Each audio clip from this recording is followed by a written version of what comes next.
only played about 2 or 3 minutes in the second half. Do you have any update on his health? No, I really don't. We'll see how he does today.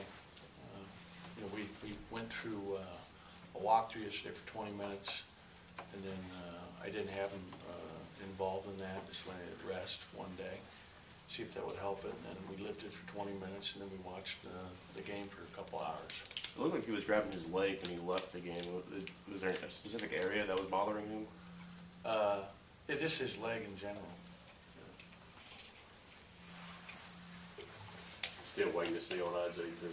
Yeah, IJ yesterday did 20 minutes of running in the Ultra G, which is a machine we have upstairs where you're able to run in it, and it takes some of the weight off. So he wasn't running at 100% weight, but he then took 300 shots afterwards and felt pretty good. So he's going to try to get out and practice some today, and so hopefully that goes well. It remains to be seen. You know, like the last time he was out there, he had a great practice on Thursday, and then, you know, mystery step, and all of a sudden his back goes out. So it's hard for me. Just have to wait and see. Georgia's one of those veteran clubs, got guys like Frazier and Maton. What have you seen from him? What are you expecting to see? I mean, those are two returning all-league players. You know, Maton's one of the most difficult matchups inside of anybody in our conference. You know, he's averaging 20 points a game, and he can step out and shoot. He can score with his back to the basket. He can put the ball on the floor. He's a very good offensive rebounder. So he's a real matchup nightmare for us. And then Frazier is great. I mean, I think Frazier's one of the best point guards in our league. And he's coming off a terrific game where he really took the game over on Saturday at Tennessee. Maton actually was really in foul trouble in the second half. Didn't play much and fouled out early. If I look at his stats from the second half against Tennessee, I bet you Maton played 5, 6 minutes max. And so it was really Frazier that took the game over and was terrific. And we know from last time we played them, he killed us up in Nashville in the tournament. So he's a problem. He's really good. Both those guys are terrific. And the other big kid, the inside starter, the African name, I can't remember how to say it, but he's really improved. He's good. He's a problem. They're physical. They have a lot of big bodies. They keep coming at you. Crump played very well for him in the last game, really shot the ball well and helped them a lot. And then Parker was very good. He had been starting. They brought him off the bench, started a different lineup, and that lit a fire under him because he looked very impressive. I asked Mario on Saturday if the game was starting to slow down for him a little bit because he'd been playing well the past few games. He said that yes, and that this was the part of the year that you told him that, hey, things are going to start to slow down for you a little bit, and you'll start to get it. Are you seeing that from all of the freshmen at this point? You know, Mario did a good job for us the other day. You know, having to play him a few more minutes than would like to give him a little more rest, and that's been tough. You know, with the foul trouble that incurred the other day in that game, it was very difficult. I think that Tyson had his best game in SEC play, so he did well.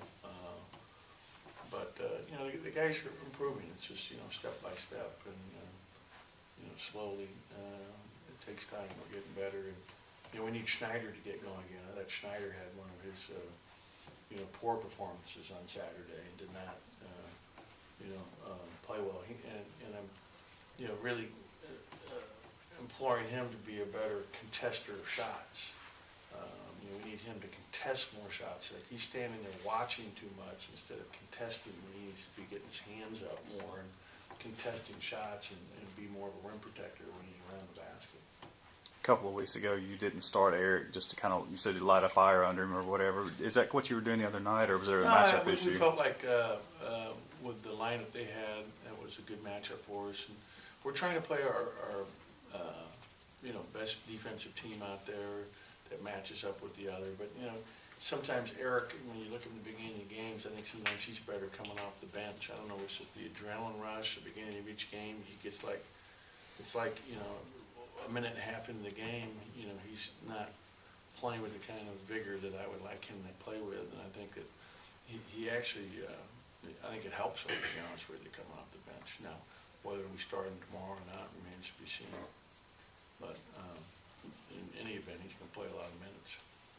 To go back to Mario, he's played really well in these these last few games with Isaac injured and had a good second half last night when Saturday when Lamar went out. Has this been a big moment for him to step up and help this team when it needs? I think he's done a good job all year. I mean, I really do. I think he's improved steadily throughout the season.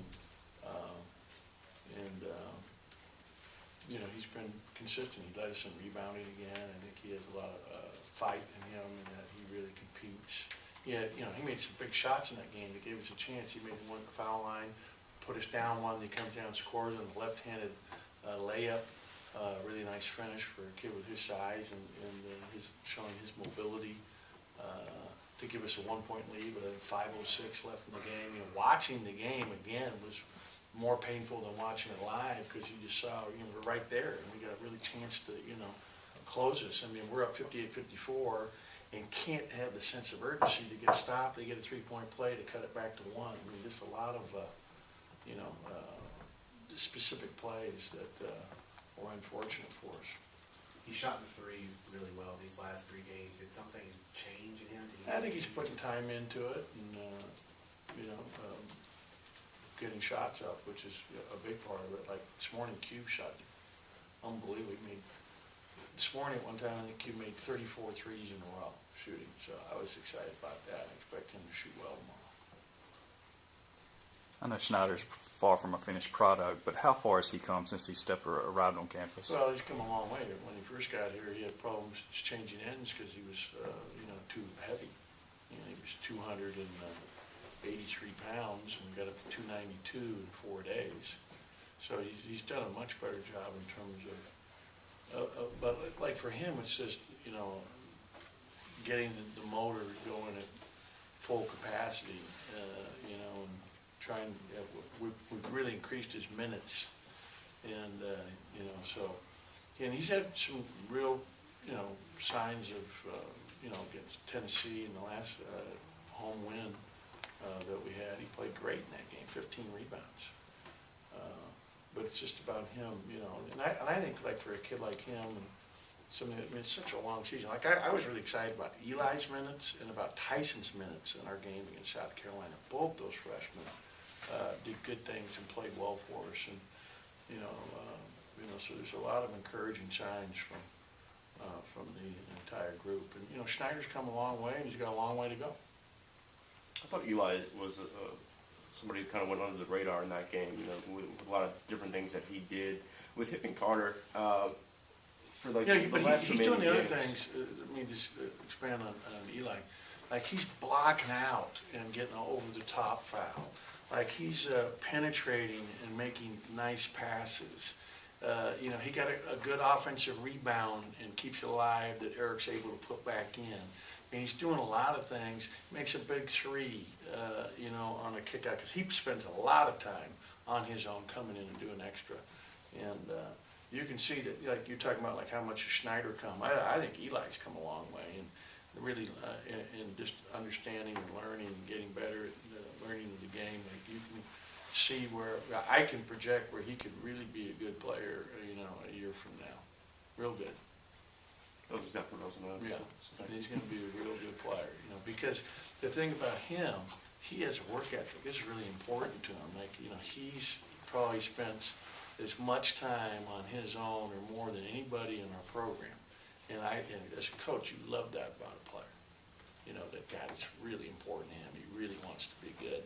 My experience is those guys are the guys that really get good. How much confidence do you have with him and Carter on the court at the same time? Yeah, they were good the other night. In fact, when Q got his second foul, was out of the game. They were in there together, and that's when we had a 31-24 lead, up 7, with them in the game. And it was positive. Coach, one of the points of emphasis this year with the rules was the walling up factor and kind of removing some of the physicality from the game, but adding some offense. Do you feel like it's been successful thus far?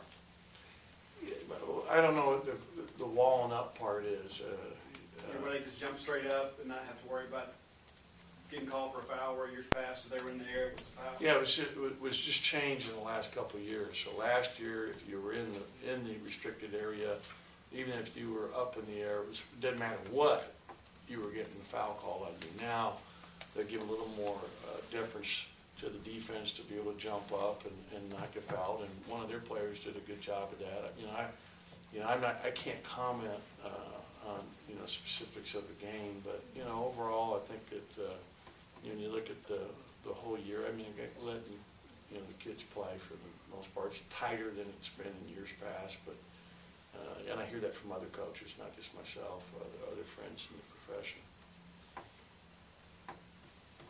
Is that it?